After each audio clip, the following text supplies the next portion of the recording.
A empezar ahora con la clase de hoy, con el resumen que hago yo, al igual que el pastor Carlos. Yo hago un resumen de eh, el libro. Hoy día nos toca este precioso libro de Levíticos. De Levíticos voy a hacer un resumen donde, ah, con lo más relevante que considero yo, pero que ustedes lo tienen que haber leído, ¿ya? Y después vamos a hacer las preguntas. Bien, aquí se está viendo, ¿cierto? Díganme, ¿se está viendo sí o no? Sí, Sí, ya, se ve y se perfecto. escucha. Ok, Qué bien. ya. Hermanos, bien, Levítico. Hemos visto ya Génesis, Éxodos y Levítico. Y dijimos que Éxodo era como el motor del libro del Pentateuco, porque en él se activa todo este tema de la gracia y de la ley. Eh, y ¿se acuerdan que hablamos de la suceranía? ¿Se acuerdan? De la suceranía, que es este tema que tiene que ver con el pacto de vasallaje. Ya. Eso tiene mucho que ver con Levítico, porque Levítico es como el manual para que viva Israel en medio del mundo. Y esto tiene directamente relación con nosotros, porque nosotros somos cristianos y nosotros somos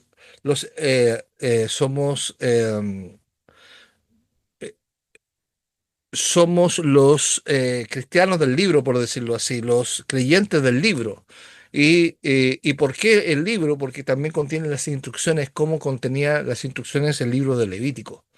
Bien, entonces esto es importante que lo consideremos. Bien, vamos a ver un poquito del marco teológico de Levítico. El libro de Levítico eh, no es una interrupción legalista en la narrativa del Pentateuco, sino que representa la progresión lógica y necesaria de los eventos descritos en el Éxodo. O sea, la narrativa del Éxodo plantea justamente Levítico, y es como se hace como un zoom. Levítico es como un zoom del Éxodo, y donde se ven las cosas ya que dictaba la ley. Tras la liberación y la instauración del tabernáculo, Levítico define la identidad de Israel como el pueblo del pacto mediante un sistema de santidad integral. Su importancia estratégica radica en establecer las condiciones bajo las cuales la presencia divina puede habitar en medio de una relación imperfecta.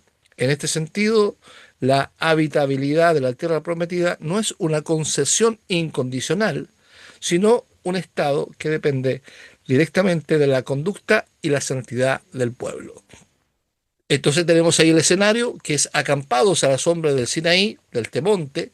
Israel ya ha sido redimido y Dios habita en medio de ellos en el tabernáculo de reunión. Y la pregunta es, ¿cómo puede un pueblo convivir con un Dios santo a través de la ley? Lo interesante es que en Levítico, ustedes saben que el Pentateuco se compone de los cinco libros, y cada uno de los nombres del Pentateuco radica en la palabra ahí, en la primera palabra que aparece. Y Levítico 1.1 dice llamó, ¿cierto? Eso es lo que dice Levítico 1.1, llamó. Y el nombre hebreo de este libro es Wayikra, Wayikra, que es justamente la palabra y llamó. En griego es Levítico, que es relativo a los levitas.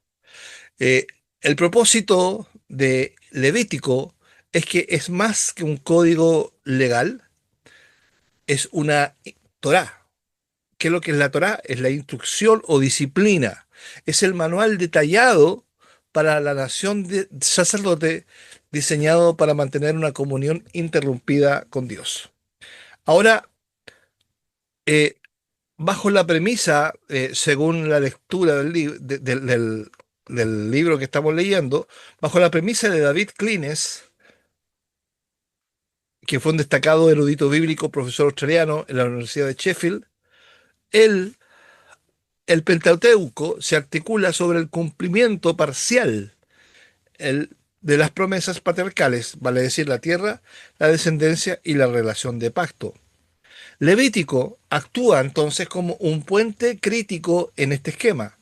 Si bien el Éxodo otorga el don de la tierra, Levítico introduce el riesgo del no cumplimiento parcial.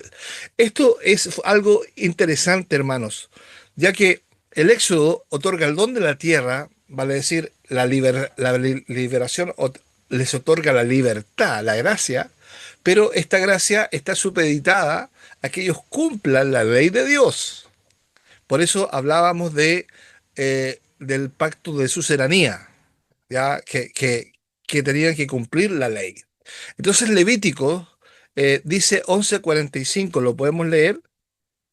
eh, Levíticos 11:45 dice, porque yo soy Jehová que os hago subir de la tierra de Egipto para ser vuestro Dios. Seréis pues santos porque yo soy santo. Esto es algo interesante, mis hermanos. Eh,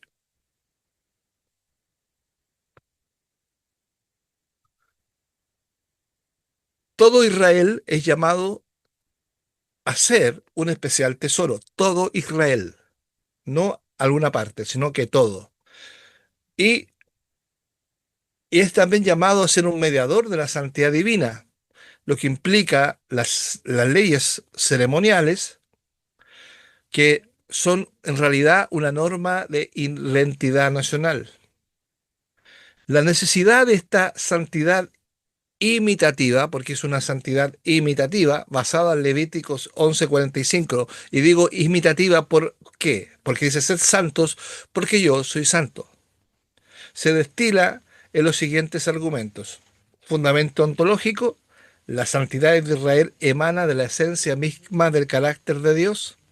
Imitación obligatoria: como socio en el pacto, el pueblo debe imitar los atributos divinos para que la relación sea sostenible. Mantenimiento de la comunión: la conducta justa es el mecanismo que evita la impureza moral que corrompa la tierra y haga imposible la estancia de la presencia de Dios. La separación distintiva: la santidad justamente nos habla de la separación. El fundamento de la santidad es el verbo o la palabra kodesh, que se origina en Dios, no es un logro humano, ¿cierto?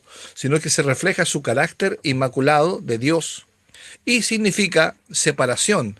Esta santidad es ser apartado exclusivamente para un propósito divino. Entonces la santidad actúa como un muro de contención frente a las prácticas de las naciones circundantes, porque no tenemos que olvidar que fueron ellos a, a vivir, digamos, ahí a donde estaba todo el pecado. Entonces, por eso la santidad, la separación, eh, es como un muro de contención y preserva la exclusividad del pueblo escogido. Esta identidad colectiva exige un sistema de mediación ritual que gestione la tensión entre la trascendencia divina y la finitud humana. El Levítico 10:10, si alguien lo puede leer, por favor. Levítico 10:10. Para poder discernir entre lo santo y lo profano, y entre lo inmundo y lo limpio. Amén. Los rituales revelados en el monte Sinaí eran los mecanismos designados por Dios para mantener la vialidad de la relación de pacto. Entonces, era para que ellos discernieran lo profano de lo vil. Y aquí, en este cuadro, tenemos ahí lo profano, que es lo profano es lo de uso común y cotidiano. La profanidad es el acto de tratar lo santo como si fuera común. Y esto es algo interesante de Levítico, porque Levítico eh, eh, y tiene que ver con nuestra vida, cuando nosotros en nuestra vida, aquello que es santo lo tratamos como común. Y es por eso que dice el segundo mandamiento, dice, eh, no usarás el nombre del Señor en vano, ¿cierto?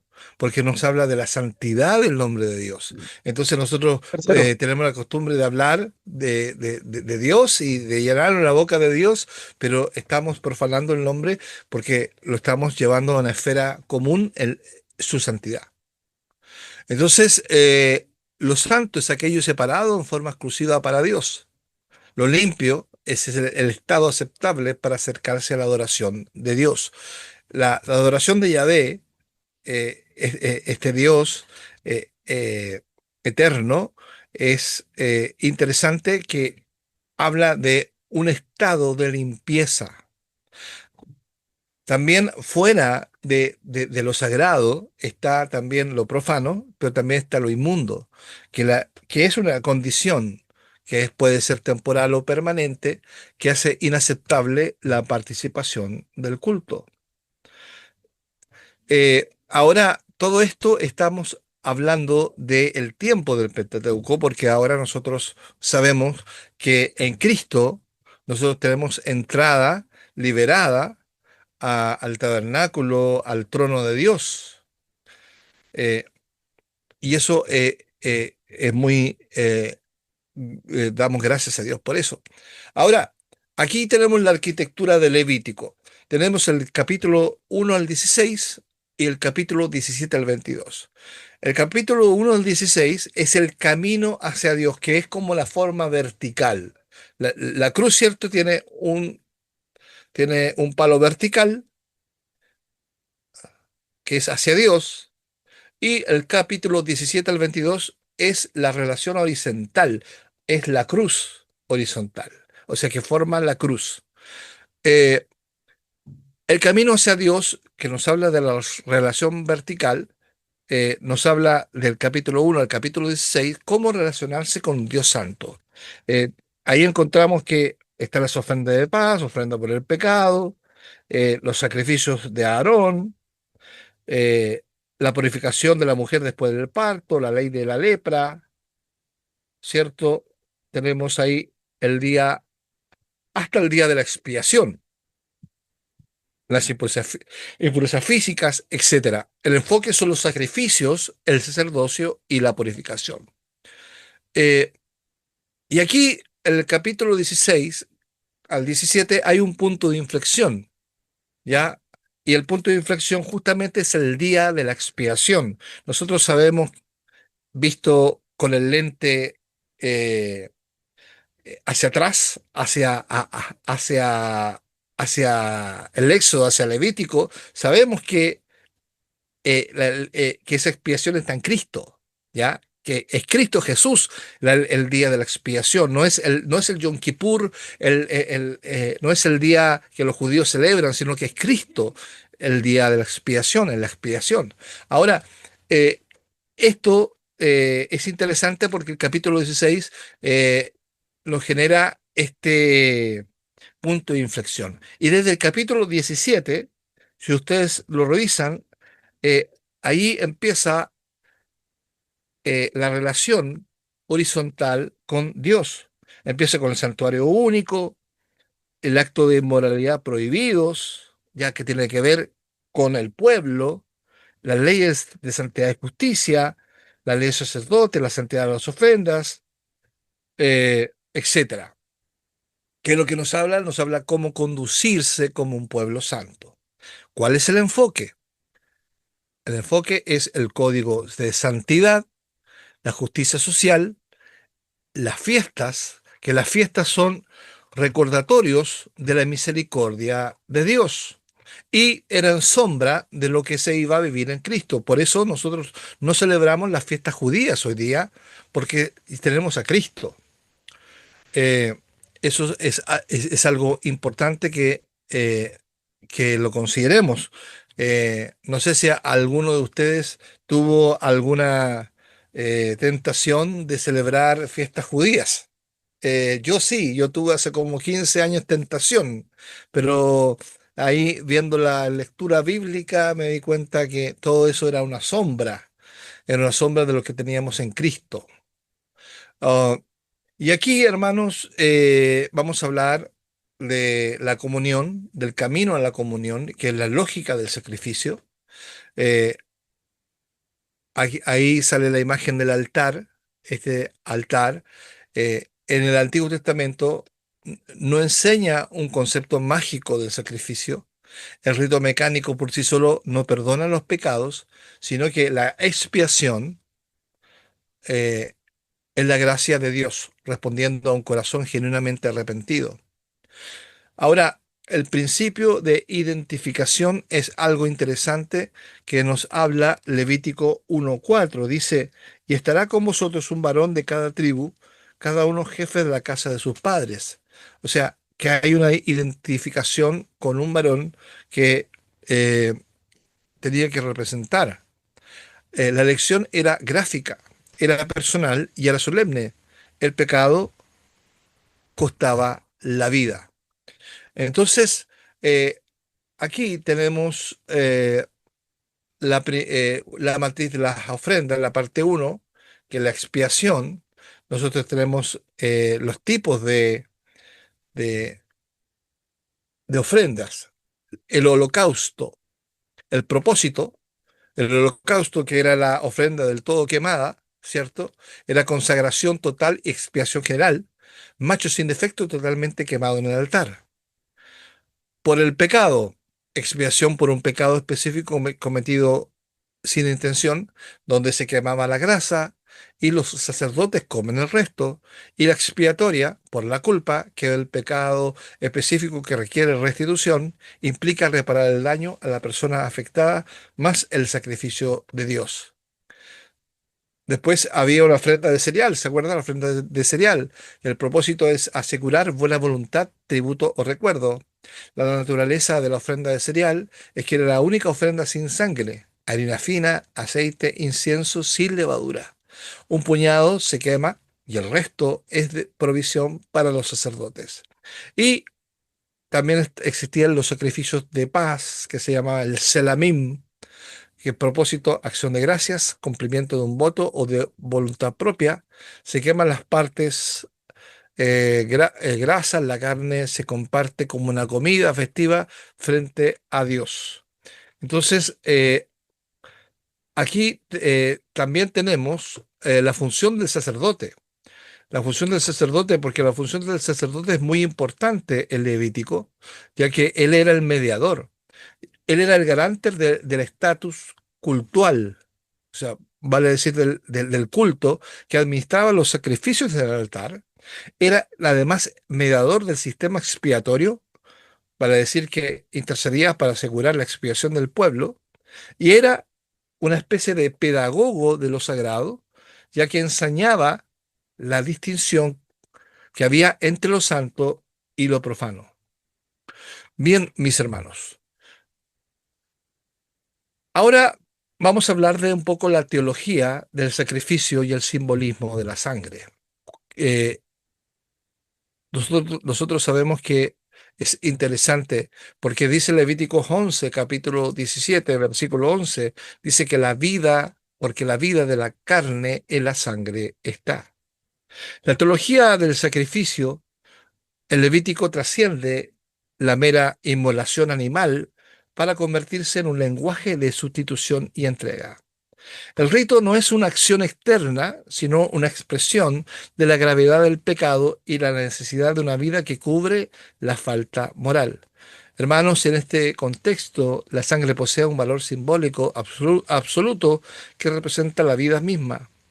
Al ser presentada en el altar, La sangre simboliza la entrega de la vida como medio designado por Dios para realizar la expiación. Es fundamental realizar una desmitificación del sacrificio, hermanos. El Antiguo Testamento rechaza tajantemente cualquier concepto mágico o automático del rito. A diferencia de las religiones paganas que pretendían manipular a la deidad mediante el sacrificio de sangre, en Israel el rito tiene un carácter estrictamente ético y relacional. El perdón no emana del rito per se, sino de la obediencia y la fe del oferente hasta la provisión soberana de Dios. Y tenemos aquí la vida, la sangre representa la vida misma, su derramamiento significa de manera innegable la muerte de la víctima, la sustitución, que ese concepto del sustituto es el que nos va a llevar a Cristo, simboliza la muerte del pecador y la penalidad absoluta por la rebelión en la muerte. Y a su vez la gracia por la insondable gracia divina, un animal inocente derrama su sangre y muere en lugar del ser humano cubriendo su falta, y es lo que hablamos nosotros de la sustitución. Y fue lo que Cristo hizo, que fue como cordero inmolado. Y acá tenemos a los sacerdotes, el sacerdocio levítico, que tenía Israel era llamado a ser un reino de sacerdotes, pero, pero Dios designó a la tribu de Leví y a la familia de Aarón para que ellos ministraran formalmente en el santuario, pero sin embargo era el pueblo, era sacerdote. Y tenía estas tres funciones: la intercesión, la instrucción, enseñar la Torá, y la advertencia, eh, esto del fuego consumidor. Y ahí en Levítico 10 aparece esta historia de Nadab y Abiú, hijos de Aarón, que murieron fulminados por ofrecer fuego extraño, que es una lección perpetua que la presunción ante la santidad es letal. Y aquí encontramos el clima del culto del Yom Kippur, el día de la expiación, el Levítico 16, donde está el macho cabrío sacrificado. eh, Su sangre era rociada en el propiciatorio. ¿Cuál era el propósito? Cubrir los pecados del pueblo y purificar el santuario mismo de las impurezas de Israel. Y el macho cabrío, que aquí habían dos machos cabrío, un macho cabrío que sacrificaba y un macho cabrío que era un emisario que se llamaba Azazel, que el sacerdote confesaba los pecados de la nación poniendo sus manos sobre él y era enviado vivo al desierto. ¿Cuál era el propósito? Alejar visual y simbólicamente la culpa del campamento. Eh, Y aquí nos habla de la ley horizontal. Nos dice que amarás a tu prójimo como a ti mismo, yo Jehová. Este mandato, citado siglo después por Jesucristo como el segundo gran mandamiento, resume las obligaciones éticas de un creyente con su comunidad verdadera, prueba de una santidad vertical hacia Dios y su evidencia irrevocablemente en el amor horizontal hacia el prójimo. Y aquí encontramos la tipología de las sombras de la realidad, la sombra del Levítico con la realidad en Cristo. Sacerdotes humanos que también son pecadores, Jesucristo, el sumo sacerdote perfecto y sin mancha. Sacrificios de animales que deben repetirse incesantemente, y encontramos en Cristo un sacrificio definitivo hecho una vez para siempre, Hebreos 10:14. La sangre de los machos cabríos solo cubre temporalmente, nos dice Hebreos 10:1, y la realidad nos habla de que la sangre del Hijo de Dios que quita el pecado del mundo. Gloria al Señor. Y, y aquí encontramos, hermanos, la relevancia de el Levítico hoy. Hermanos, es interesante eh, que podamos reflexionar en la aplicación del libro de Levíticos para la vida cristiana hoy. El libro tiene una profunda pertenencia y aplicación para la vida cristiana en la actualidad, destacándose en las raíces, en las siguientes, perdón, áreas prácticas. Número uno, comprender el amor de Dios y su deseo de comunión. Segundo, dar sentido pleno a la cruz y el sacrificio de Cristo. Tercero, vivir diariamente la ley del amor del prójimo. Cuarto, reconocer la dependencia total en la gracia. Y todo esto eh, tiene un lugar, este libro, La vida moderna del creyente, absolutamente sí. Bien, mis hermanos, preguntas a la exposición, comentarios, ya vamos a ir luego a las preguntas del cuestionario. Hermanos, escucho. Pastor, en la presentación de la lámina que tiene de los levitas, Sí, habla del sacerdote, perdón, del sacerdocio, a ver, ¿cómo lo anoté? Sacerdocio levítico. sí, Pero hay diferencia entre ser levita y ser sacerdote, ¿verdad? Porque entiendo que todos son levitas, pero no todos son sacerdotes. claro. A ver, lo que sucede que el sacerdocio era para toda Israel, pero Dios escogió a una tribu que fue la tribu de Leví y a estos los vistió con ropas sacerdotales, pero justamente esta labor del sacerdocio, había un sacerdocio que era el sacerdocio arónico. Y ese sacerdocio arónico, eso era, pero todos eran sacerdotes en el fondo, sino que el sacerdocio arónico era el sumo sacerdocio. Ya, claro, la exclusividad del sumo sacerdote, Claro, por la función pero, que cumplía. pero en sí todos eran sacerdotes.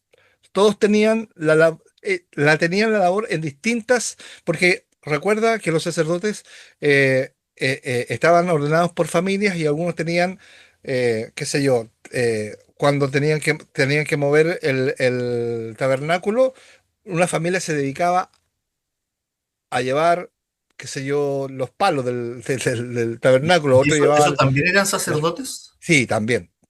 Ya. Todos eran sacerdotes. Sí, Jorgito, Lo que pasa es que los que ofrecían sacrificio y todas las ofrendas del altar eran descendientes directos de Aarón. por No supuesto, eran todos, claro, eran solamente ellos los exclusivos. claro. Para eso, los demás Era todos tenían otros trabajos, sí, otras misiones. bueno, Nadab y Abiú, cierto que eran hijos de Aarón. Preguntas, comentarios. Pastor, Sí, con respecto a lo mismo, sí, dime. bueno, gracias a Dios debe ver hasta el día de hoy si la persona va a Israel y se hace un examen y tiene el ADN de Aarón, y esto es real, lo dejan en Israel, no lo dejan salir, ¿A, porque a quién, perdón? le hacen un examen. Si alguna persona quiere ir y hace un examen y Ya, tiene el ADN, porque el ADN de Aarón, según lo que yo estaba viendo con algunos unos sacerdotes que habían, a ver, lo que pasa es que en Israel se está preparando todo para levantar el templo y todo esto. sí, claro, Entonces, claro. Entonces, debido a eso también ellos hacían exámenes de claro. sangre. Sí, ¿Ya? sí, Y sí. hay unos que venían con descendencia de Aarón. Esto es como escondido en Israel, o sea, no todo Ah, se sabe. Entonces, si esta persona era descendiente de Aarón en su ADN, que ellos tienen todo, lo dejaban en Israel, no lo dejan salir. ok, Interesante. ok. Sí, sí, interesante. Ah. Bien, otro comentario de la presentación que hice. Pastor, Sí, dime. César Rojo por acá. Ya, César. Considero que es tan precioso poder ver a Cristo en Levítico. Maravilloso. Solamente eso. Sí, es maravilloso. Eh, y hermanos, los judíos no ven a Cristo en Levítico y lo tienen ahí.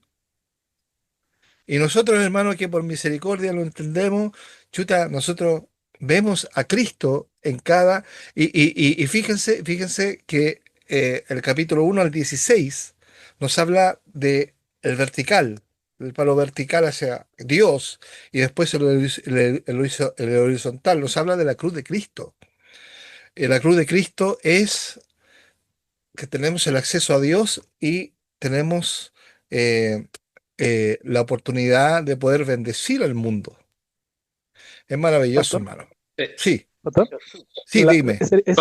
sería la primera parte de Levítico, como del capítulo 1:16, como si fuera la justificación, y la 17 en adelante como si fuera la santificación. Claro, excelente. Sí.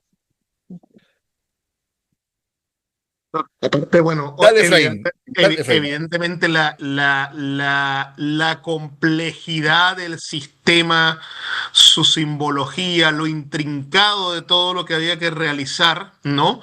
También como prueba de la complejidad y la insuficiencia humana, digamos, para estar delante de un Dios santo, ¿no? Y todos esos requisitos cumplidos a la perfección en Cristo que resume todo, ¿no? Entonces también es una muestra del contraste, ¿no? Del esfuerzo humano versus la suficiencia plena de Cristo, ¿no? Como reconciliador. Así es, perfecto.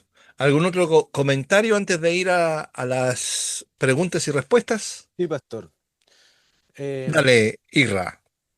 ¿Podemos hablar de una continuidad de lo que hemos venido viendo desde Génesis hasta ahora? Con el tema de que si bien Dios está directamente trabajando en un pueblo que no le conocía, en un pueblo que no le merecía, en un pueblo que no tenía idea de qué Dios estábamos hablando, hemos visto hasta ahora de que Dios no solamente llama a Abraham, forma un pueblo que saca de Egipto y que en este momento ahora ya estamos en Levítico, en donde Dios está directamente desarrollando yo soy un Dios santo y quiero que ustedes se diferencien de las otras naciones y de los rituales que ellos hacen, de los sacrificios que ellos estaban trabajando. Por lo tanto, ellos se podrían decir, ya, pero ¿cómo nos diferenciamos de los otros pueblos? Porque lo único que se conocía en el mundo de aquel entonces eran los sacrificios, las fiestas, todo el tema del desorden que venía en ese entonces. Entonces, ¿qué es lo que empezamos a ver ahora? Que Dios no solamente se muestra como un Dios santo, sino que Dios se muestra como directamente también como un Dios de orden. Y precisamente dice, hagan esto otro. Si pasa esto, ustedes tienen que hacer esto otro. ¿Por qué? Porque obviamente en un mundo de caos que existía en ese momento, el pueblo tomaba decisiones y hacía cada cual lo que bien le parecía. O sea, todos se mataban, todos se enfiestaban, todos se engañaban, todos se estafaban, se quedaban con los animales del otro y cada cual hacía lo que bien le parecía. Entonces, claramente vemos aquí un Dios de orden. Y aparte de, bueno, de muchas otras cosas más que son lo que están comentando los hermanos. Bueno, y fíjate que ese orden, Pablo lo lleva a la liturgia. Cuando dice, hágase todo decentemente y en orden, él tiene pensado todo, todo esto, todo esto que es levítico, lo formó a él como judío, ¿no? Entonces, la verdad es que porque Levíticos es liturgia, es el servicio del pueblo, ese servicio, el servicio del pueblo de Dios. Bien, eh, vamos a ir entonces a las preguntas, al cuestionario. Pastor, pastor, Sí, sí, sí, sí, sí, solamente David, para, em, dime. a mí bueno, Levítico es un libro que me encanta, al igual que el hermano Efraín, es un aspecto muy complejo en el detalle, ¿cierto? De poder comprender en su absoluto. Pues yo veo cosas como, por ejemplo, que no era permitido en el trabajo sacerdotal de los levitas, por ejemplo, que entrara un cojo o Por alguien que le supuesto. faltaba un ojo, o, o no se permitían en sacerdocio. O sea, los sacerdotes todos tenían, los levitas no necesariamente podían ser todos sacerdotes, pero todos los sacerdotes tenían que ser levitas. Entonces, ¿qué vemos acá? Yo veo que así el Antiguo Testamento, particularmente el Levítico, nos presenta una realidad material que va a venir a ser sombra de cómo nosotros hoy día debemos presentarnos ante el Señor de manera santa, sin mancha, sin arruga. Ese cojo que no podía presentarse en la circunferencia del tabernáculo va a ser justamente esa persona que hoy día no perdona, esa persona que hoy día no tiene dominio propio, esa persona que hoy día no tiene paciencia. Entonces, cuando yo reflexiono sobre eso y traslado esta santidad de Dios que no permitía en el Antiguo Testamento y que consumía al pecador, o sea, y era solamente un comentario que quería hacer, vemos cómo debemos acercarnos hoy a Dios de manera santa, perfecta, preocuparnos, por ejemplo, cuando nosotros vamos a tomar la cena del Señor, cuando vamos a tomar la cena del Señor, ¿cómo vamos a tomar la cena si no nos hemos reconciliado con nuestro hermano? O sea, si nosotros trasladáramos ese comportamiento nuestro al Antiguo Testamento, hubiéramos sido consumidos como Nadab y Abiú. Entonces, eso a mí Claro. me lleva a una reflexión muy profunda del sacramentalismo, de Sí, aquellos santos, y bueno, eso para mí es bellísimo, como decía, hay un hermano, cómo ver a Cristo en Levítico, pastor. Gracias. sí. Y bueno, lo grande es que Dios, en Jesucristo, su Hijo, nos compró y pagó el precio. Y claro, nosotros como que trivializamos eso, hermano. No sé no sé si les pasa. Nosotros lo vemos como normal, pero mi hermano, no es normal. No es normal. No es normal. Nosotros eh, tenemos la gracia de ver a Cristo. Fernando López tiene la mano levantada. Es lo mismo que también pasó en el tiempo del profeta Samuel, cuando le dio la profecía al sumo sacerdote que los hijos iban a morir porque estaban en pecado. Al final los hijos se acostaban con medio mundo Claro, y sí, sí, sí. recibían los sacrificios del pueblo de Israel. Y al final después el Señor que hizo, lo juzgó, hizo juicio contra ellos y la muerte de ellos dos fue igual cruel, fue igual Claro, cruel que te mataran los filisteos, y me encima que los filisteos se gozaban en matar al pueblo de Israel. Fue pero muy cruel lo que pasó con sí. ellos. Los hijos de Eli. Sí, lo Los dijo hijos de Eli. Eli. Sí, sí, hermano, gracias. Bien, vamos a ir por un tema de tiempo. Voy a dejar hasta ahí los comentarios, muchas gracias. Y vamos a ir rápidamente a que contesten las preguntas, mis hermanos. Se ve, ¿cierto? Sí, dígame, ¿se ve? ¿Sí? Sí, pastor, se Sí ve. se ve, Ya, ok, pastor. ok. Bien, cuestionario. Nos vamos con la primera pregunta. ¿Qué significa la palabra Levítico? Ya, al tiro, al tiro. ¿Quién? ¿Quién? Yo, Ya. relativo a los levitas. Pero en hebreo, ahora en hebreo, no en griego nomás. Sí, bo. Ya, en hebreo, en hebreo. Y llamó. Lo estás transliteralizando. Hebreo original, Huachikra. La Vulgata, Leviticus. El libro relativo a los levitas. Bien. Dos, pregunta. ¿Por qué es más útil considerar que Levíticos es un libro de instrucciones para la nación sacerdote? Pastor.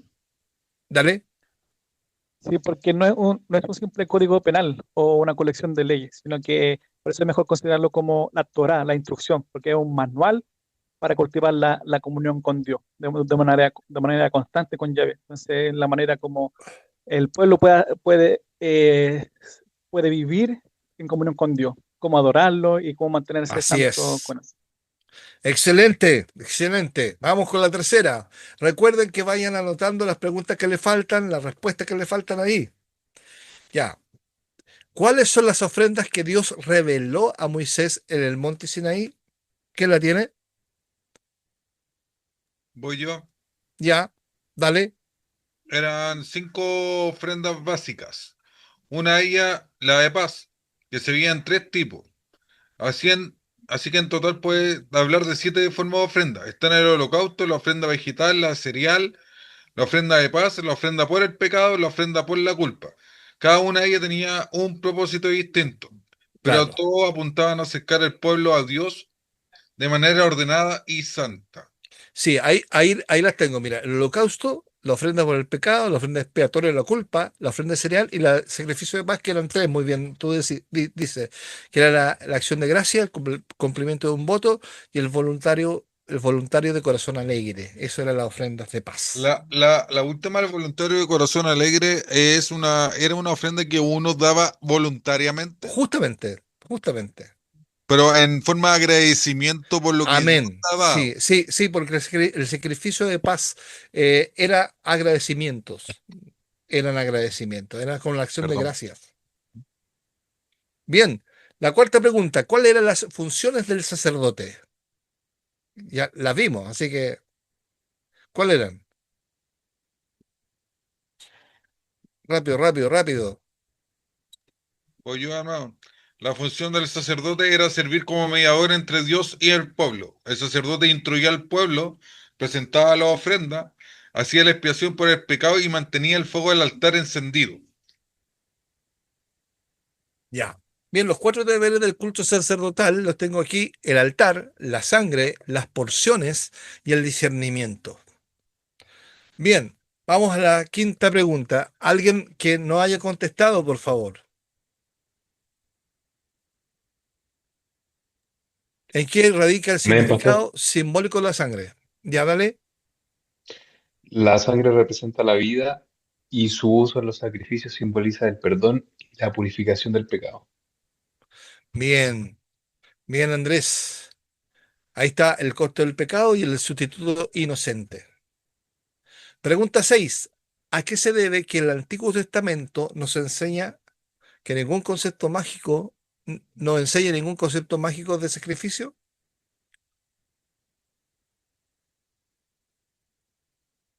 ¿A qué se debe que el Antiguo Testamento no enseñe ningún concepto mágico de sacrificio?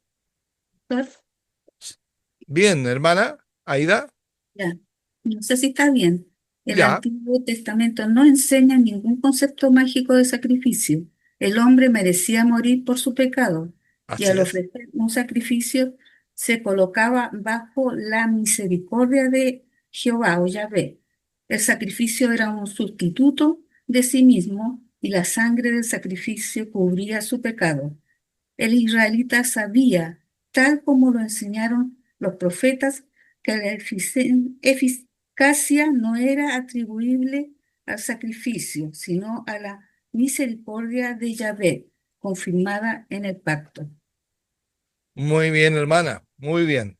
Excelente. Así. Bien, y voy a escoger a alguien que nos pueda hablar sobre que leyó Levítico 1:27 y qué le hizo meditar más. ¿Quién? A ver, Pamela. Pamela o Rosy. Perdón, perdón, o Sari. Sara. Rosy, Sara. No sé quién puede hablar de ustedes dos. Pamela o Sara. O Mauricio, no sé. Hable a alguien. Yo, pastor, Ya. eh, lo que tengo acá. No debemos mirar a Levítico como una serie de reglas impuestas por un Dios sediento de sacrificios, sangre y muerte como lo haría un Dios pagano. El contenido levítico es fuertemente asociado al pago por el pecado. Ningún pecado puede ser perdonado o pasado por alto sin un pago, obviamente. Por lo tanto, Dios, por su gracia y misericordia, provee una salida para mantener su pacto con el pueblo escogido. De no pagarse el precio, obviamente, se va a vivir en la inmundicia y bajo un juicio de muerte, como vivían las naciones paganas. Aquí se cumple la palabra literalmente, donde la paga del pecado es la muerte física, obviamente, y también espiritual, alejados de Dios por la eternidad.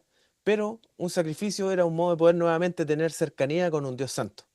Todas las ordenanzas, tanto para los sacerdotes como para obviamente todo el pueblo, fueron necesarias. Y el pueblo obviamente no supo responder a esa perfección requerida si nos adelantamos, la cual solo Cristo pudo cumplir en su momento. Por Amén. ende, su sacrificio como un cordero perfecto, sin mancha, el mismo Hijo de Dios encarnado se entregó una vez y para siempre por los pecados, no solo de su pueblo, sino ahora estableciendo un nuevo pacto eh, para obviamente no todos los que estaban ahí en ese momento, sino que ahora todos los que van a llegar a la fe.